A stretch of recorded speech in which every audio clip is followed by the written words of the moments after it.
What's up again, everybody? We officially have reached the release date for Uprising, and while it's technically not here in the States yet, and we have to wait another week, at least we get to talk about the scheduled banned and suspended announcement that will accompany the release of Uprising. And just a reminder, this is going to happen, well, by all accounts, this is going to happen every time they release a set. They're going to also follow that with a banned and suspended announcement on whether or not they're going to tweak anything. And personally, I was expecting this one not to be that impactful. Really, my expectation going into this, seeing the little square on the website and wondering what they were going to announce, was that they would basically just be saying, Bravo and Chane are going to rotate out into Living Legend, and because of that, the cards that were suspended because of those two heroes are going to be unsuspended.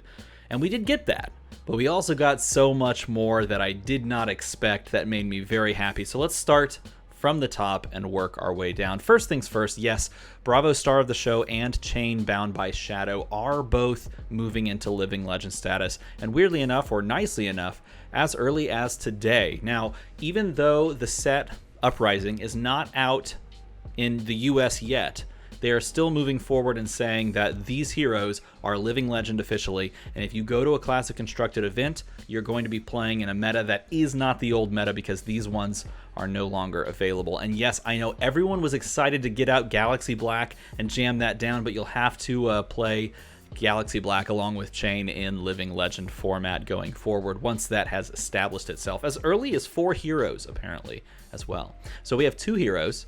2 more heroes rotate, and you can have yourself a nice little Living Legend format with a 4-hero meta, which would be kind of fun to play, or funny at least. At the very least, it'd be funny. This is what I expected to talk about. I was going to make a video talking about this portion, because this portion is interesting. These 2 cards, Autumn's Touch and Seeds of Agony, they are no longer suspended because their suspension was tied to Bravo Star of the Show and Chane Bound by Shadow being in the meta. Now that they have Living Legended out, these 2 cards are available to play. Or are they? Autumn's Touch definitely is. Autumn's Touch is playable in more than just Bravo Star of the Show. You can play Autumn's Touch in Oldham. You can play it in Briar. In fact, I actually did have a Briar list that ran Autumn's Touch, and it did some weird stuff, and it was kind of fun. I liked that list, and maybe I'll do a video on that. But Seeds of Agony is technically not suspended, but technically kind of is, because we don't have another Shadow Runeblade character to play in the game. And that is what I was going to talk about in this video, but there's more to talk about, so I'll just kind of give you the quick and dirty of my opinion on this. This is going to be the interesting thing going forward into the future for me, personally, following Flesh and Blood. I want to see how quickly we receive a new Shadow Runeblade hero, because this is going to sort of be the litmus test or set the standard for how LSS will approach rotating heroes. I don't want to call it rotating because I think some people think differently of that term.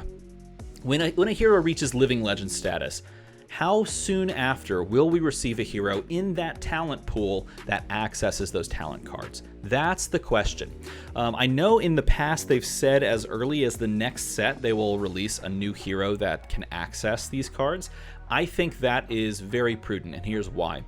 Currently, the entire Shadow Runeblade card pool and any connected legendaries, for example, if there's a Shadow Runeblade legendary in the future, whatever, anything like that is basically disallowed, and the cards that you own for that hero or for that talent pool can't really be accessed in Classic Constructed until we get a new version of that hero. Now, the fix for this, obviously, is just release another hero. But then you come to this question, working your way down this logic line of okay, well, what if that hero rotates? Well, then you need another one, and then another one. And so really, I feel like the game is working its way towards this wide cast of characters, huge number of heroes, which would be difficult probably to balance, but a wide cast of characters and multiple characters for each perhaps talent pool or obviously hero class, class overall. I mean, we see that with ninjas, tons of ninjas, right? But within a specific talent pool, multiple heroes accessing said talent pool. That way, at any given time, there's not necessarily a pushing out of a card pool until the new hero comes in, in a few months, that sort of thing. I'm very curious to see if they maybe accelerate the number of heroes in the game to accommodate for this or to plan ahead for this, I would love to see that. I mean, personally, here's what I would love. I would love to see a mini set, like a box set mini set of only heroes and weapons. Like put 20 heroes and 20 like of their signature weapons with it. Heck, you could like you could call it From the Tome, I don't know, something like that, and like it's you put it in like a book and you open the book and then there's 20 heroes and 20 weapons, and it's like you're looking through an old tome of like Wraith, and you're like reading and recounting the stories of all of these heroes from old. That would be sick. Come on, you can't tell me that wouldn't be cool. Like, we should do that. That would be a way to like release a bunch of heroes and a bunch of talents into the world, so that you have this sort of buffer of if you end up rotating a light illusionist like Prism, and then all the light illusionist cards just get pushed out. Well, you just put them all into a second light illusionist that is in the game already. So this is what I was going to talk about, but now there's more to talk about, because I thought it was just going to end right here. And me being very excited to see what they do going forward. But really, we could talk about this. Okay, so in Blitz, they have effectively said, starting July 1st, that Crown of Seeds is suspended until the next banned and suspended announcement following Skirmish Season 5. Here's the thing. Fundamentally, I like the idea of Crown of Seeds. I think it's cool. It's the same thing I said about Awakening, now that I think about it. I like the idea of Crown of Seeds. Heck, I like Crown of Seeds in Briar. I think that's a cool spot for Briar to kind of like pick up and run with. What I don't like is how just easy I feel it makes playing, and it's just maybe it's not so much easy, that it's just repetitive, that it makes the patterns of play for Oldhim, because Oldhim is already a defensive character. And giving Oldhim access to what is essentially a 5-card hand every single turn to pay a resource for, and in doing so, you're floating 2 oftentimes. They pitch a blue, they draw into a 5-card hand. The power level of a 5-card hand, especially when you do it every turn and you play defensively, the power level is off the charts. And what it ends up doing is it ends up just outvaluing. Because again, think about it, what a 5-card hand means. An arsenal is not a 5-card hand. A 4-card hand plus an arsenal is not a 5-card hand. A 5-card hand, every card is playable, every card is pitchable, every card can be used to block. A 4-card hand plus an arsenal is a 4-card hand where all of those cards are playable, pitchable, and blockable, but this card has to be played. Can't be used for blocking your resources unless it's a defense reaction, then you can, obviously block with it there. That's the difference of a 4 to a 5-card hand or a 4-card plus an arsenal hand. Like, that power level is huge, and being able to just tap into that every single turn and then play defensively, play a bunch of defense reactions, and just grind out whatever opponent you have, plus the ability to just block one source of pure damage with Crown of Seeds, way crazy in Oldhim. And that is why, that's one of the reasons why Oldhim is just super dominant. And this talks about it. They're 100% correct. It's super dominant in Blitz. And it's to the point, this is kind of what happened. It's weird. This kind of came about because Kano can't push Oldhim because of Crown of Seeds, and because they took away Stir Forked. And it's probably right, well, Stir, really, they took away Stir. It's probably right for them to take away Stir, because Stir into a bunch of stuff makes Kano kind of easy mode in Blitz, which is, I guess, probably smart to take that away and slow the game down, slow the format down. You take away Stir, Kano can still do Kano things, but it basically made the matchup into Oldhim like you have to cycle your pitch. You have to you have to pick your spots, and then you have to hope that they don't have Steadfast. And now this is a lot different. Kano is slowed down because they don't have access to Stir to a certain degree, slower. Oldhim is now slowed down because their pitch pattern to stop Kano is a lot different without having the access to a 5-card hand again and floating resources by sinking and rotating. This is a big change, and one that is going to very much help this entire Blitz format, in my opinion, level out. It's going to make Oldhim come down. It's inadvertently, it's going to put Kano and Wizards in general up a little bit, because Oldhim just is very oppressive to Kano. I know there's a lot of people that'll say that matchup's not bad, and honestly, to my mindset has shifted a little bit to it, because I do think you can play into it okay, and you can pick your spots and just like find your lines. But it also means that a lot of aggro decks can come up that had bad matchups into Oldhim, and that is pretty cool. Like Dash. Dash, by the way, super bad matchup for Kano, and Dash is now going to be even better, I think. This is a good change, and one I'm very excited to see. And it doesn't hit Oldhim really that hard, except for specific matchups, to the degree that you can't play Oldhim anymore. You can still play Oldhim, and like you can still do a lot of good stuff with him, and in fact, you should probably go back to like the aggro plan, but you definitely can't like function the same way that you could before, and that's a good thing. And then we come to the craziest change, in my opinion, and one that I went like this when I read it, I should say. I went like this. Commoner, Ball Lightning is banned. Get it right out. Okay, look, Ball Lightning is a dumb card, and I like lots of cards.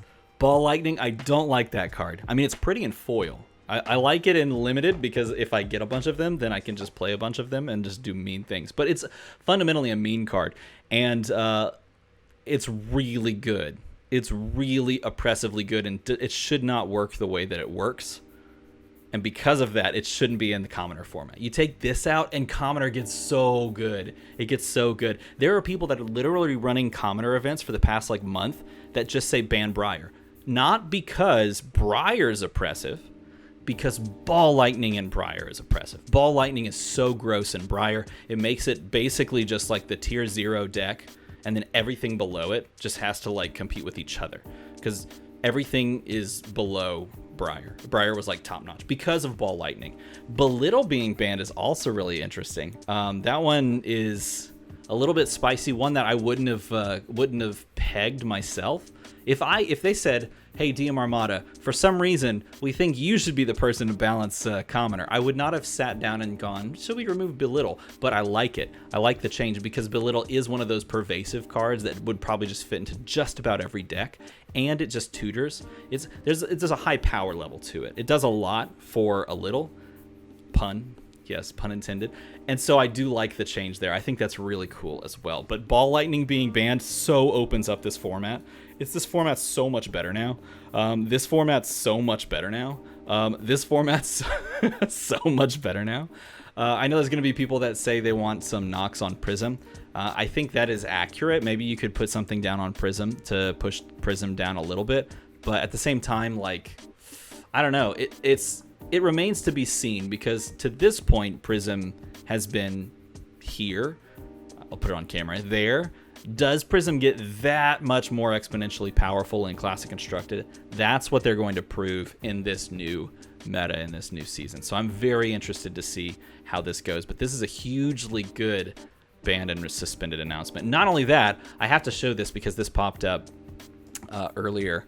The Pro Tour Lille registration is open. So by the way, if you want to go to France and like play, you're gonna get the sickest prizes. Oh my god, that playmat. Oh, that playmat makes me feel so good. Like, if you didn't know, Eye of Ophidia is the most beautiful card probably in the game. I don't know. Now the Majestic Dragon, it has some Tomeltai has some competition with that Eye of Ophidia. But look at that playmat. It's going to be amazing. Look, you can also get the Bravo Star of the Show sleeves so that you can use them in the Living Legend format. And then you get, look at this, you get Hummingbird. Can't even read that. Call of something or other. If I zoom in, will it make everything explode? Look at that. I can zoom in. Call of Adventure. And it's got some flavor text on one side. I believe this is a two-sided. Flavor text on one side, and by flavor text, I mean they did the Corsham thing where they like... wrote it in lore style, wrote the effect in lore style, and then the other side actually shows the physical effect. This is so cool. God, I really want to go. I really want to go to France. Oh man, it looks so cool. Well, that's the video, everybody. If you enjoyed this, if you got something out of it, if you have opinions on the banned and suspended announcement, let me know in a comment below. I want to know what you think about the new Classic Constructed meta, what you think about the Blitz meta, what you think about the Commoner meta. Let me know all of that in a comment below. And if you want to, some lucky person is going to become 9475. 75. That's like a milestone number, right? That's pretty good. So you can press a button and make that number go up. Also, thank you everyone that's a patron. You guys are all awesome. As always, thanks for watching.